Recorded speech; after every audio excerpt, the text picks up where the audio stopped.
it's difficult to speak about Kashmir now, especially if you live in India, because the charge of sedition is always lurking. But I just want to say a few things very clearly.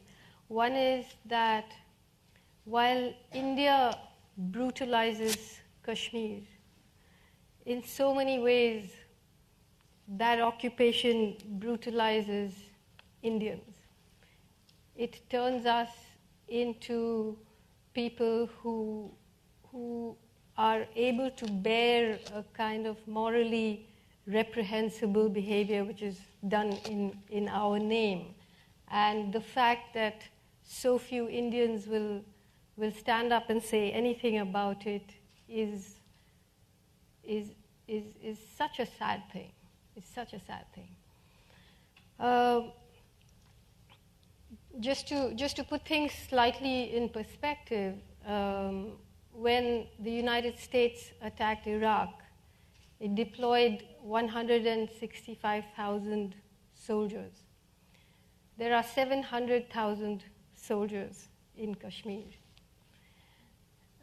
As Junaid said, between 68,000 and 70,000 people have been killed in the conflict. Just last month, finally, the State Human Rights Commission has ordered an inquiry into mass graves, unmarked graves of thousands of people that have begun to surface. Just, I think, 7,000 in 2 districts. There are many more unmarked graves which now either they are trying to destroy or disappear. There are 10,000 disappeared people. There are many, many widows and orphans. And the army, of course, does Kashmiris the favor of running orphanages for orphans whose parents they have killed.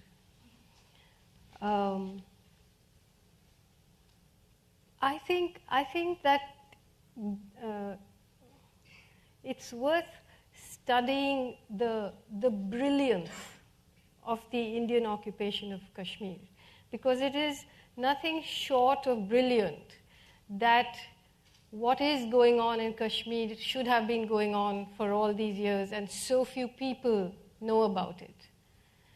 And the nature of the occupation is not simply brutal. It's not just that, people are given numbers and there are checkposts and there's torture.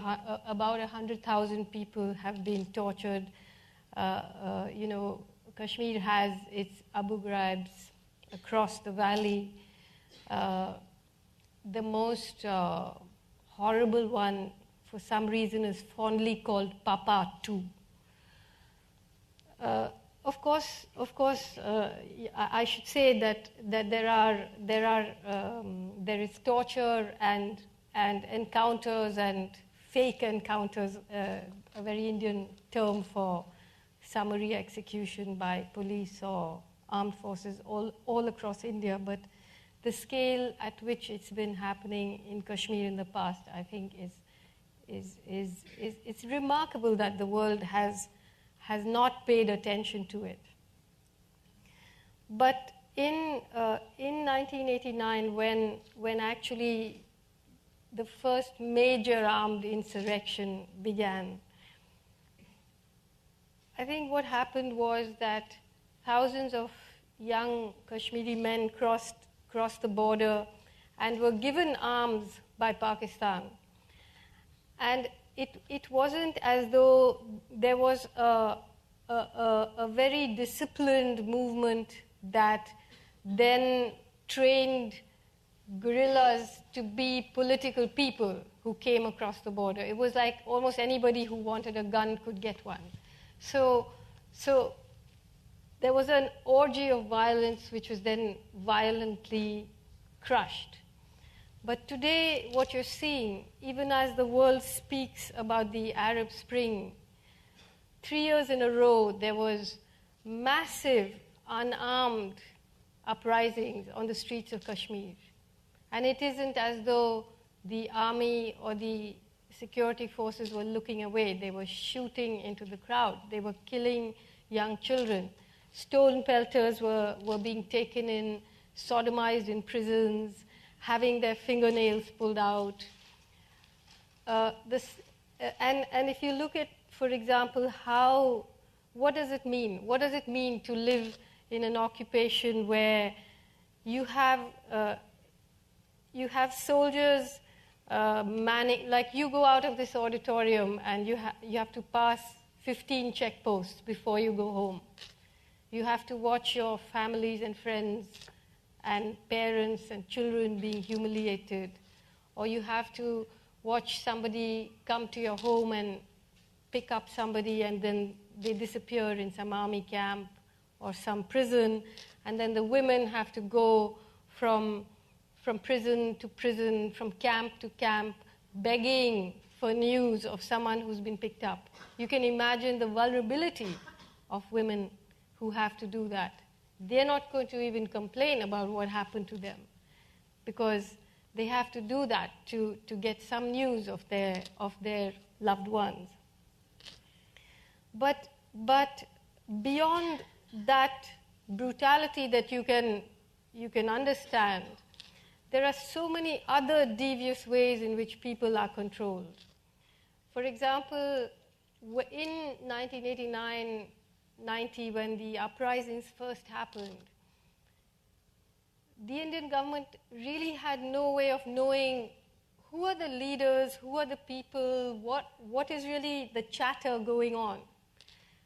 So it really set up, funded a number of newspapers, Urdu newspapers, English newspapers, some of them overtly critical of the Indian government, some of them wildly exaggerating figures of what was going on. But these were just ways of creating listening posts, of somehow making leaders surface, of somehow being able to understand really what is going on, are either threatened or bribed or paid not to tell the truth of what is going on. The army knows exactly what's going on in every household. People have to get army permission to have weddings. They have to have their guest lists approved. It's a pretty unbelievable situation.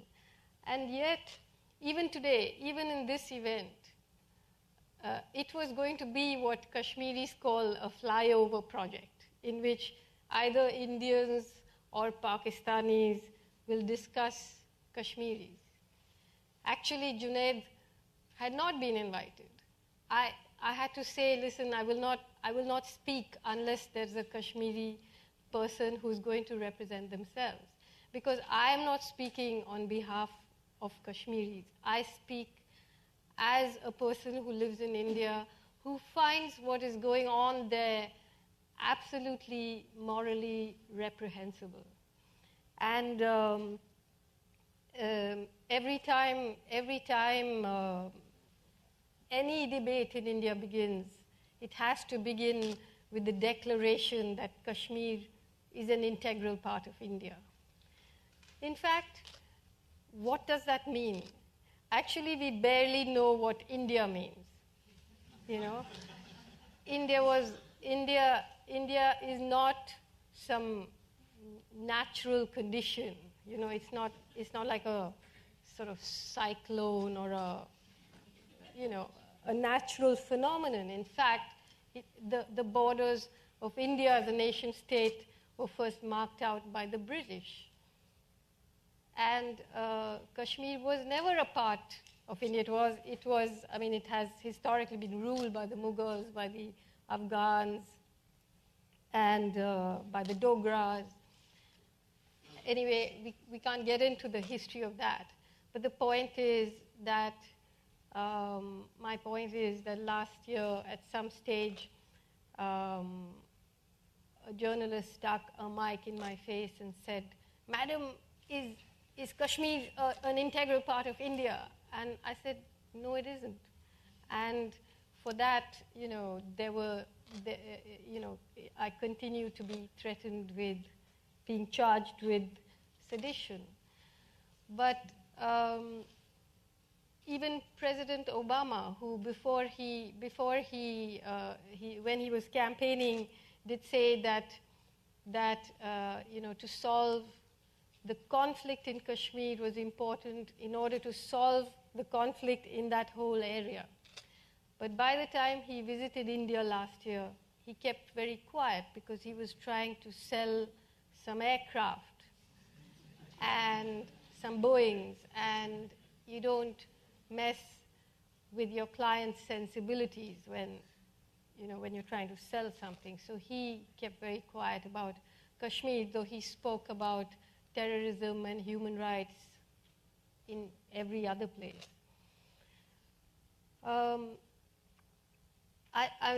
It's such a vast subject. It's hard to just say something in 15 minutes.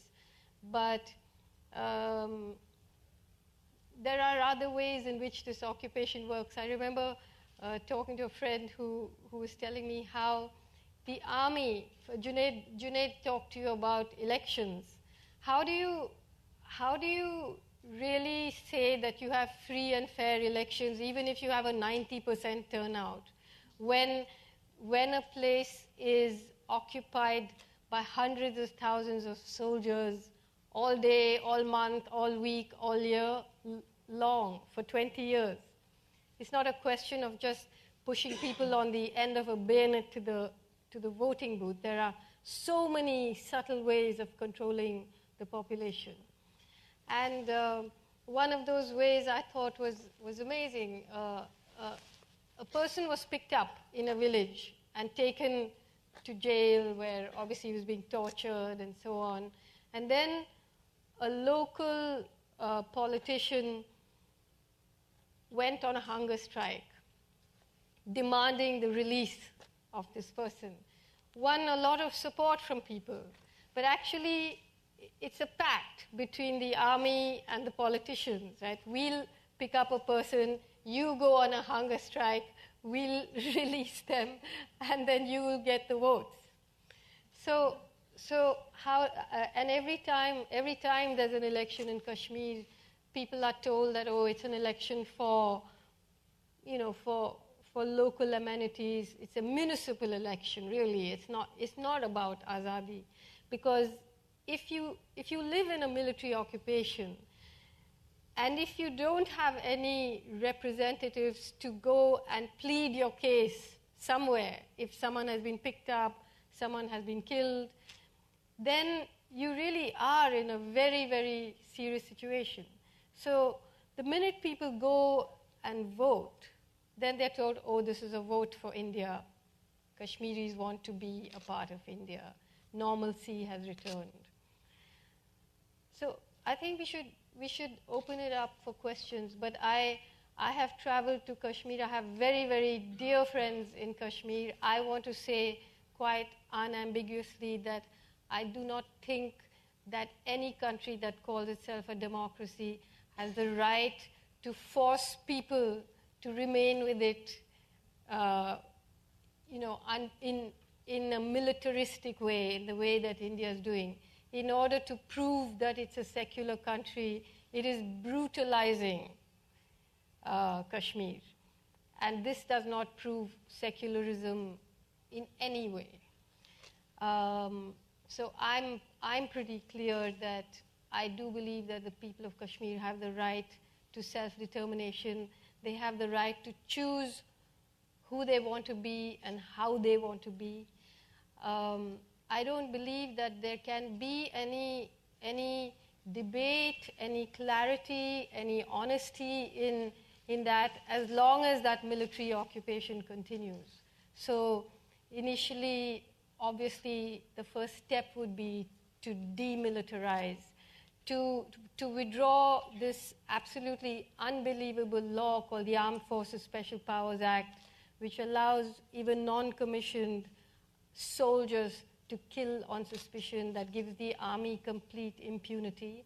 Now, of course, the Indian government wants to deploy the Indian government, ever since India became a sovereign nation, has been at war with what it calls its own people. Since 1947, it has deployed the army in Manipur, in Mizoram, in Nagaland, in Kashmir, in Punjab, in West Bengal, in Telangana, in Goa, and now it plans to deploy the army against the poorest people in the country, which is in central India.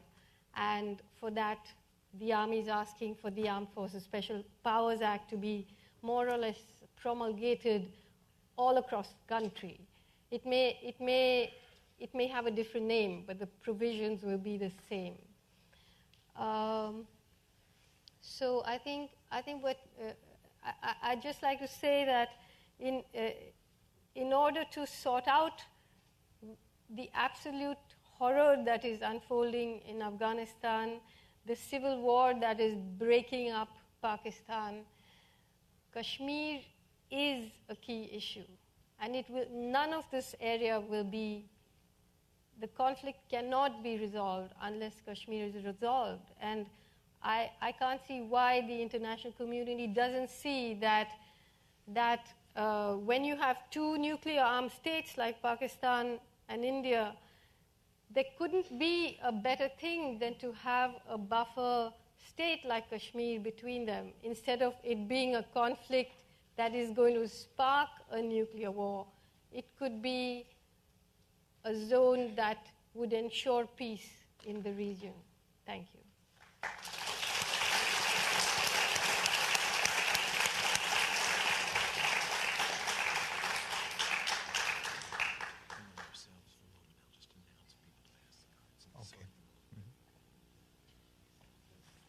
I think our panelists will now speak among themselves for a couple of minutes, and we'll gather the cards. So could you please, if you have a question, pass the cards, if you haven't already, to the aisle. Thank you very much. Well, maybe I'll ask a question as you were talking. Supposing by some magic wand the military were to decide to leave.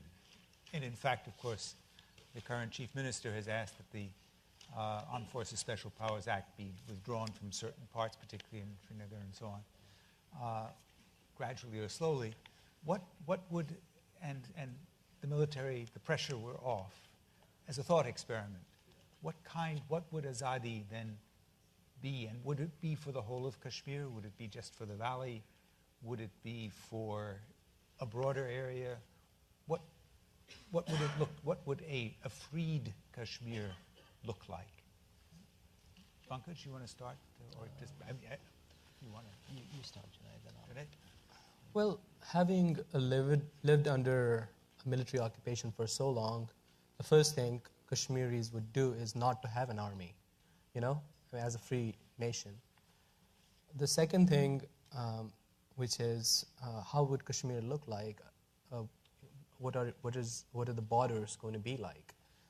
I mean, the principle is given in the right to self-determination. The United Nations has passed dozens of resolutions on it, and the right is given to the entire people of Jammu, Kashmir, Ladakh, Gilgit-Baltistan, and Azad Kashmir.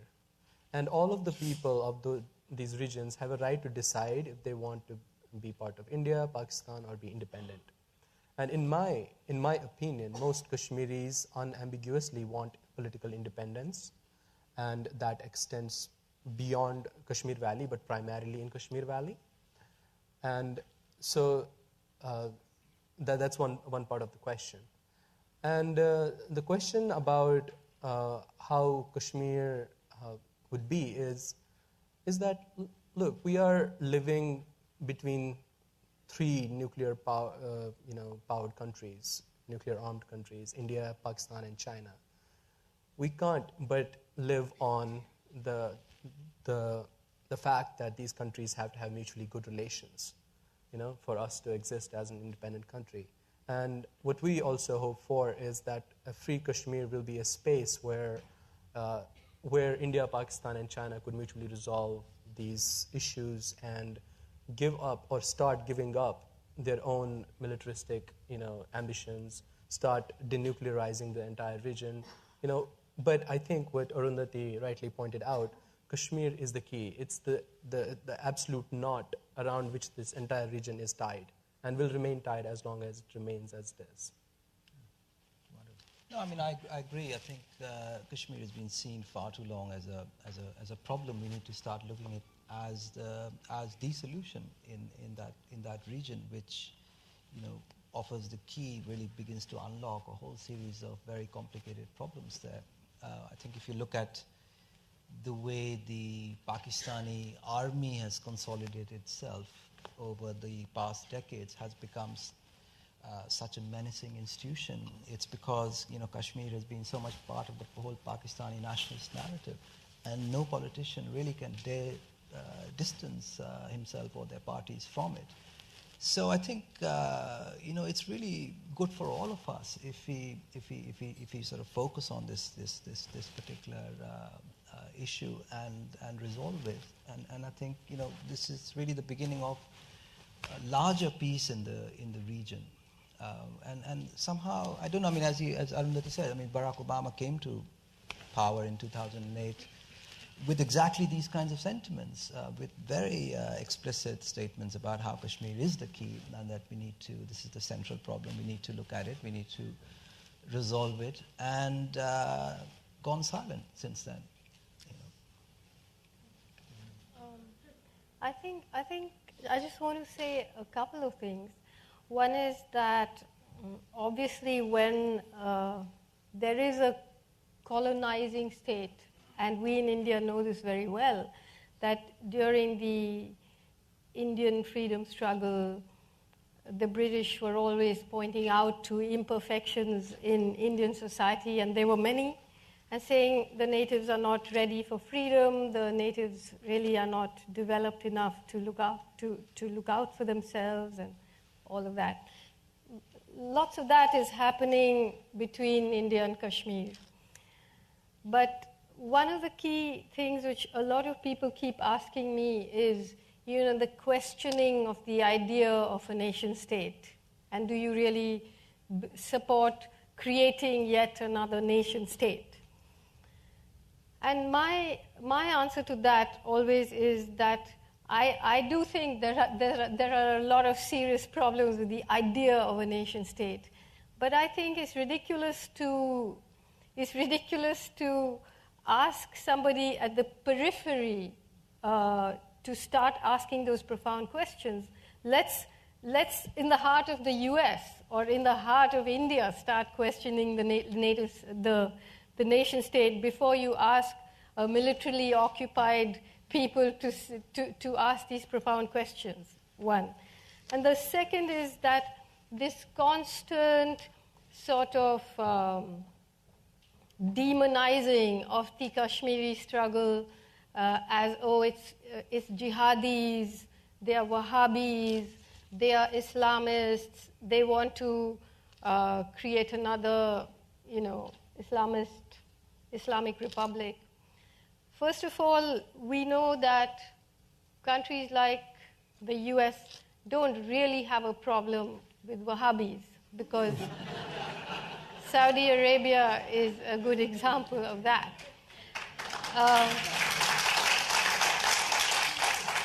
We know that the Nazis were most comfortable with the Zionists, and they were the only group of Jewish people they would talk to. Similarly, right now you have the Indian government very, very comfortable with Wahhabi groups in Kashmir, allowing them to be funded, allowing them to grow, because the Wahhabis, in fact, in Kashmir are not pro-freedom because they don't believe in nationalism. So they are talking about a much larger project. So it's really quite complicated, the creation of religious fundamentalisms. And it isn't as though, I'm not saying that there are not, that there isn't an Islamic sentiment in Kashmir. Of course there is, but even the secular Hindu in India has a certain sort of Hindu texture to their life, So there is that in Kashmir. But to suggest that it's a jihadi uprising, I think is completely out of line. And the Indian government is very, very comfortable with jihadis or Wahhabis. Any other issues that you think ought to be raised that we haven't raised Well, here? I really want to say one thing about this conception of India, I mean, whenever I think about, I used to travel by bus from Delhi to Srinagar many times, and on the roadsides you would see these signs that Kashmir is the crown of India. Kashmir is the head of India. And I often wondered, what is this? Why is Kashmir the head? Is it because the map is upside, north is up? And then I realized that, no, the conception of India that in the popular imagination, not maybe among the secularizing elite in India, is of India as Mother India, as a Bharat Mata, whose head we are supposed to be. An odd kind of a head, as simply a place where we have had a tradition of Islam and Hinduism and Buddhism for thousands of years, a unique tradition of our own, and have nothing had to do with India except for certain cultural contexts. But we have had much more to do with Central Asia. We are essentially part of Central Asia, not South Asia. India and Pakistan to Kashmir are outside, We are much more connected to Xinjiang or Tajikistan or Turkmenistan and Afghanistan and even Iran through cultural influences. So really, we have to start questioning this idea of India as this naturalized entity. What does it represent in the popular opinion? And we have to also ask this question. Many people in India do that if Kashmir were to go on its own, the Muslims in India are not safe. That says a lot about secularism in India. If the Muslims, 140 million of them, their security and safety is dependent on what Kashmiris decide, then it says a lot about really their security and their future in India. So we need to really think about these questions. I think there's just one thing and an important thing that we haven't spoken about in all this. Yeah. And that is perhaps the most contentious issue of the Kashmiri Pandits in Kashmir. And there was a population of Kashmiri Pandits. There still is a small population of about 5,000 Kashmiri Pandits, but about 300,000 Kashmiri Hindus actually. There was an exodus from the valley in 1989 at the time of the uprising. And the reasons for that exodus are seriously contentious. But, it's very interesting that many of them live in miserable conditions in the camps in Jammu. Others have moved to Delhi and are doing very well for themselves, but are very vociferous and fire their guns off the shoulders of those who live in the camps. And you can imagine that the government of India, with 700,000 soldiers in Kashmir, has not been able to tell the Kashmiri Pandits in the camps, why don't you come back? Because it's also part of, why don't they offer the Kashmiri Pandits protection, so many armed soldiers? Because the Indian government also uses those refugee camps to once again paint it as a jihadi struggle. And right now, what is interesting in the dynamic of the return of the Kashmiri Pandits to Kashmir or the secession of Kashmir from India, in a way, both are struggling with the same problem, and that is the problem of being a religious and ethnic minority in increasingly chauvinistic societies. So if the Kashmiri Pandits were to be in Kashmir, in an independent Kashmir, they fear being targeted as a minority.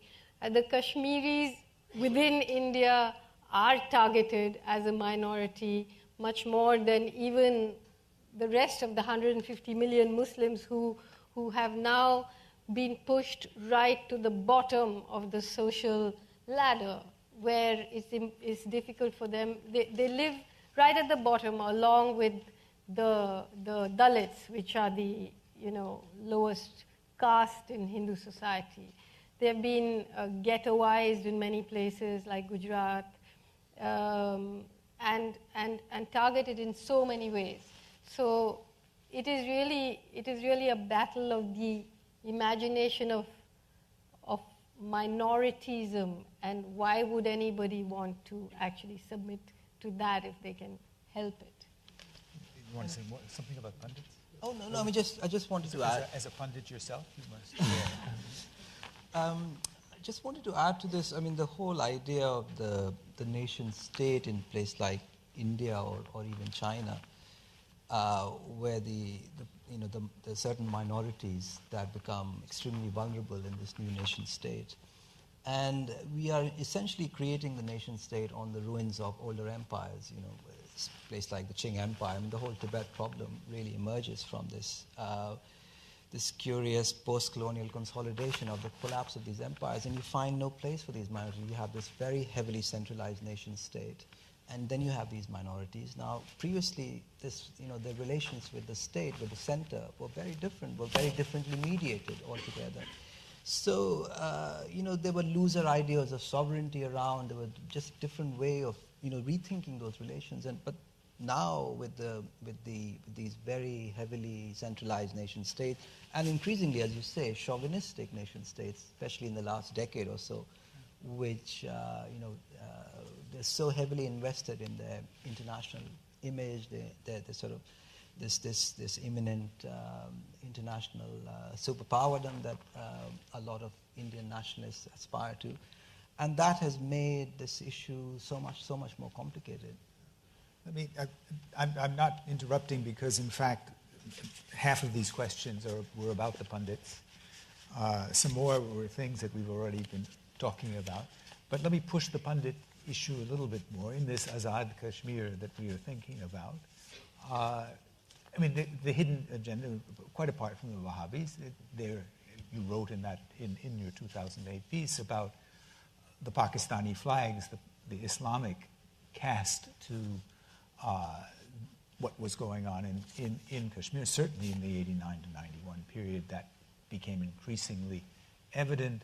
And again, resurfaced in 2008. It seems to have come down a lot now. But it raises the question, is Kashmir, an Azad Kashmir, to be an Islamic state in any sense of the term, do you think? And if so, what would be the fate of the pundits? Would it be a secular state? I should add, by the way, that these high school students that I talked to insisted it would be a secular place. What do you think? Oh, I want to say a couple of things on this. Actually, three things. One is that in Kashmir, Wahhabism is really not a problem. In a way, they are one of the oppressed lot. Because a majority of people are very pluralist, have been influenced by Sufism, follow different sort of lines of Islam, and have Islamic sensibilities, which means that they're not really asking for any Islamic state, which is in itself an oxymoron. There cannot be an Islamic state, and many people are kind of discussing this. There can be Islamic parties within a state, but there cannot be an Islamic state in itself. What would it look like, really? Which state in this world is an Islamic state? It could be a state where Muslims form a majority, and they say that, okay, we are the first-rate citizens, and rest are second-rate citizens. But that's not going to happen in Kashmir. So the second thing is that South Asians really do not understand Hindu-Muslim relations in Kashmir. They begin to see the relations from their own history of communalism. They see 1947, they see Gujarat, they see all these other anti-minority violences in India and in Pakistan. But we have a very different sort of history with Hindus. Kashmiri Pandits were the Pandits, they were the Brahmins. We were the undercaste who converted en masse to Islam. So there was one sort of relationship. It was a caste relationship in a way. The second was a relationship of class. The Hindu minority was during the Dogra rule before 1947. It was embedded within the state structures, which continued even after 1947. Kashmiri Muslims were largely peasantry, landless peasants. And from 1931 onwards, when this political mobilizations began in Kashmir, these were really subaltern struggles for better education, better rights, equal citizenship. They didn't demand that they are the first citizens. They demanded equal citizenship. And it is fairly well documented in the New Kashmir document, which came out in 1944, one of the very profound, sort of very advanced progressive documents to have come out. It included even right to leisure. And the thing is, and it wanted an independent state of Kashmir and citizenship of all, irrespective of caste, creed, or any other form of identity. It included rights for women and everything. Even it was only like, when did women in France and England start really getting voting rights? In the early part of 20th century. But the point here is that in Kashmir, the history in 1947, when South Asia was burning, Kashmir was the only place where there was no communal violence, when it could have happened. Although the Maharaja, who was a Hindu, who colluded with a lot of right-wing Hindu groups in Jammu, and led to a massacre of more than 100,000 Muslims in Jammu, and drove out 500,000 Muslim residents of that region. It did not provoke any reaction in Kashmir Valley. Kashmir was very peaceful. There was no violence between Hindus and Muslims. In 1990, I was there. It happened in '89 when the movement started. A lot of Kashmiri Pandits, unfortunately, were like, India, as you said, it's a brilliant occupation. It works by, dividing communities. It had employed a number of the Hindu Kashmiris into the state structure. So they became the first targets of the militants. Like some of them who were assassinated. And 20th January 1990, when the mass migration of Pandits happened, by that time, 270 people were killed in Kashmir, out of which 201 were Muslims and 69 were Kashmiri Pandits. Over the last 20 years, 219 Kashmiri Pandits have died compared to the... So we cannot talk in terms of this equation of Kashmir as a Hindu-Muslim issue. We understand Kashmiri Pandits. Kashmiri Pandits understand Kashmiri Muslims. Kashmiri Muslims say that they're rushit, which means that they're momentarily, annoyed. Not annoyed, it's not even translatable. It's a Kashmiri way of saying that somebody when they're not talking to you for a while. It's sort of a relationship between husband and wife or lovers. And Indians do not understand it. They think that there's some sort of a genocidal mentality going on in Kashmir, which is not true. I think now when we use this word secular, and if we are going to say that what's going on in India is secular, then we are in a lot of trouble, because in secular India you have a chief minister of Gujarat who's presiding over the massacre of Muslims in a metropolitan city quite openly, the rape of Muslim women, the burning alive of people, and the due process of democracy goes on, but nothing ever happens to anybody.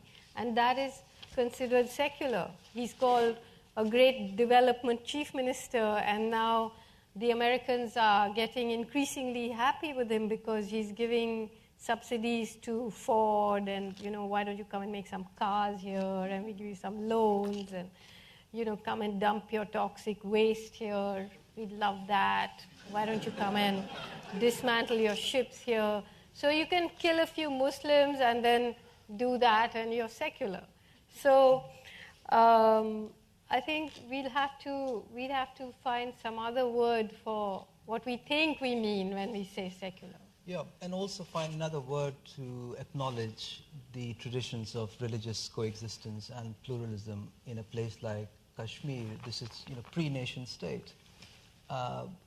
this is always underplayed in relation to the secularism of the nation state, which has a kind of prestige and authority. These experiences you're describing of centuries of coexistence simply do not have.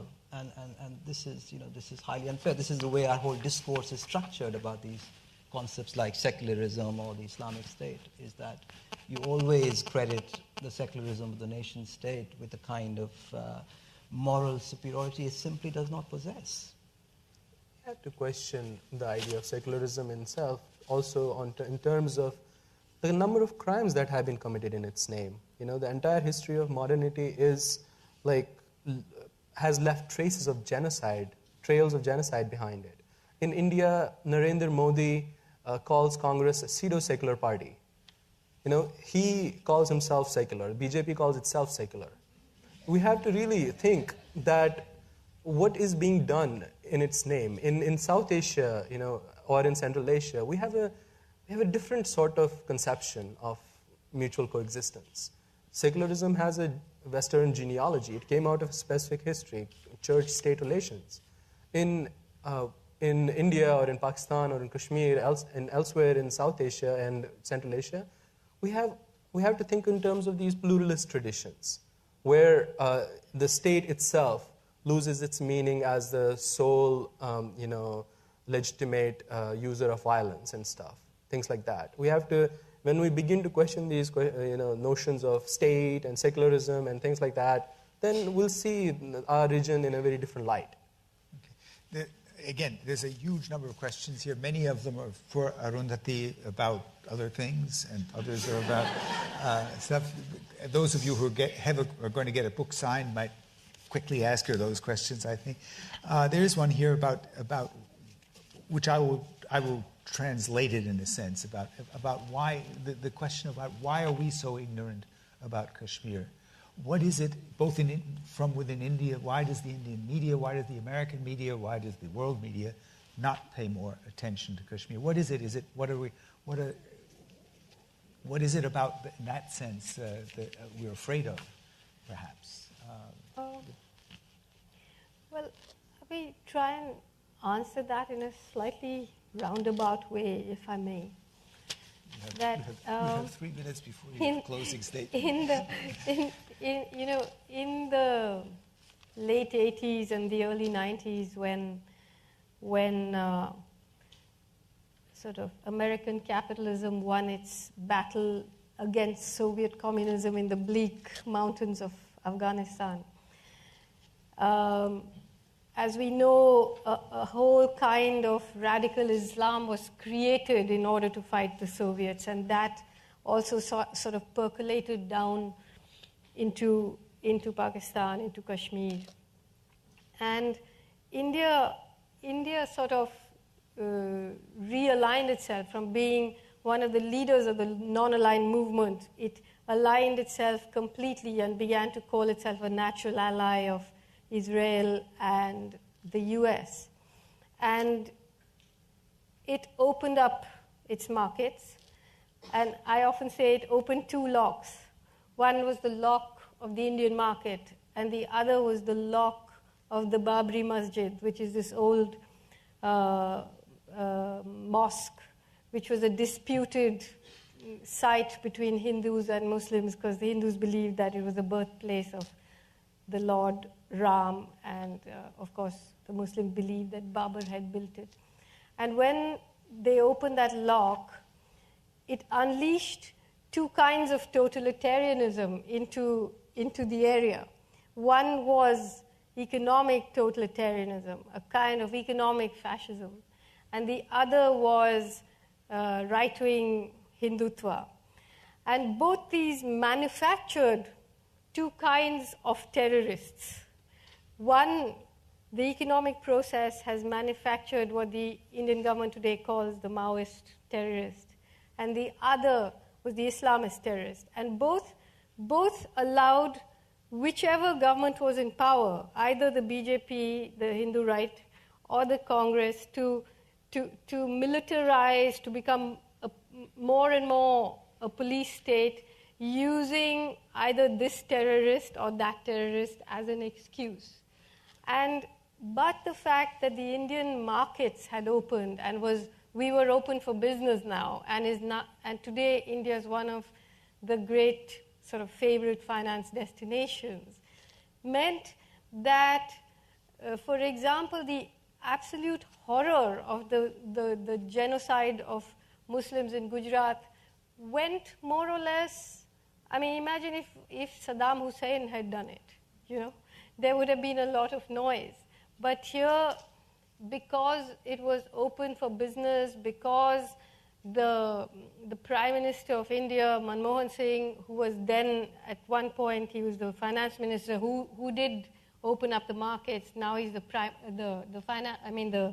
Prime Minister of the greatest democracy in the world, but he's never won an election in his life. But he was the IMF man, and genuflecting before these neoliberal policies means that you buy a lot of silence, you buy a lot of goodwill. So nobody who's coming to India to sell their aircraft or imagine a market of so many million people. The people who want to sell us things are going to be happy to remain quiet about a lot of things. And one of those things is Kashmir, that you do not mention the word Kashmir because they will be down on you like a ton of bricks. Your contracts will be cancelled. So you're not allowed to talk about Kashmir. And even we're not allowed to talk about Kashmir. But recently, in the last 3 years, these uprisings, which nobody cared to call the Kashmir Spring, had a lot of young Kashmiris writing on Facebook, and somehow the word got out, and the absolute consensus in India has cracked. And that is why the government is very, very nervous. I'm not saying a majority of Indians know what's going on, but a lot of people do now, and a lot of people are extremely, extremely uncomfortable about somehow participating in this occupation.